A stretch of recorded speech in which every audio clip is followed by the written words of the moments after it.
Walk viewers, it's March, but I am now with my thin Florida blood. I'm 30, what is it, 40 degrees? 39. 39. You are in Boston Yes. normally, so this is warm for you, but I am in my igloo outfit here. So I am here with Nichole Mace, who is VP of Product Growth at Pendo.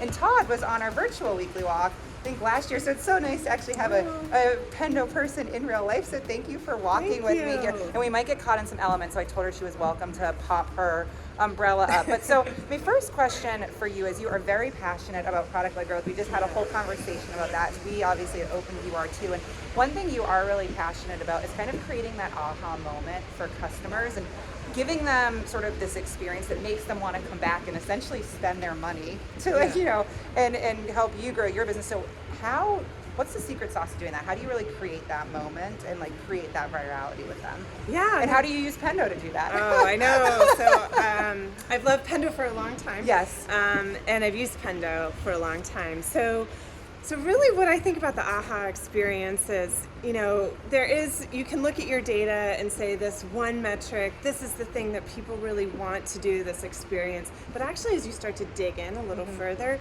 it's much more nuanced. And often you have different parts of your product and different experiences that are AHAs for different personas. Yeah. So if you can really tailor that experience from the get-go, so if they're doing a Google search and they're looking for something specific, like for example with Pendo, you might be looking for analytics. Okay. When you come in, that whole experience can be geared towards analytics. You can even hide the other parts of your product to really highlight that. Yep. Okay. And then the discoverable richness after they have that amazing moment. Then you say, oh, we do all these other things. Like we offer onboarding and any other guides that you need. And here's the power of the two of them together. Okay. I think LastPass, where I was before, is just a great example as well, because really technical users are going to pop the umbrella. We're gonna pop the umbrella up. Here we go. Into the elements. Some of our users are really technical and security minded. And those users, their aha moment was not that we were populating the password, autofilling their password. It was, oh my gosh, you can generate a really long 16-digit password for me.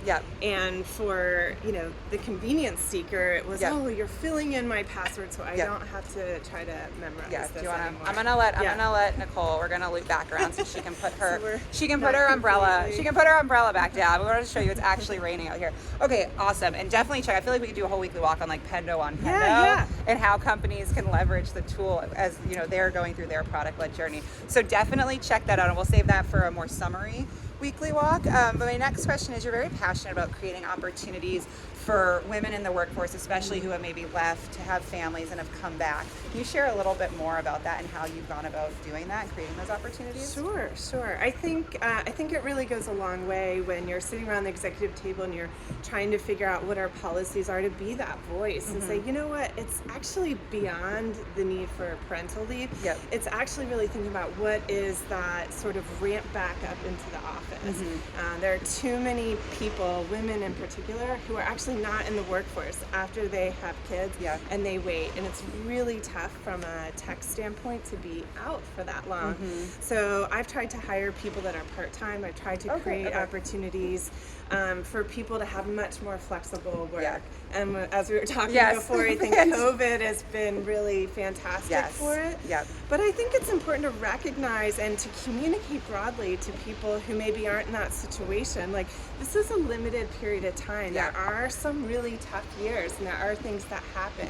But it'll get better. It'll get better. So you survived. She has a 16 to 14-year-old. So you, or that might be a whole different challenge in itself. But agree. And I think with the hiring market these days too, it is so important to communicate that, because there's such a shortage on talent. There are still great people who may have been out. So you just need to be flexible about their return. I think that's really important. And then my last question for you, as we're in Boston spring, but look forward to Boston summer. And I know lobster is one of my favorite parts of summer, and all the time.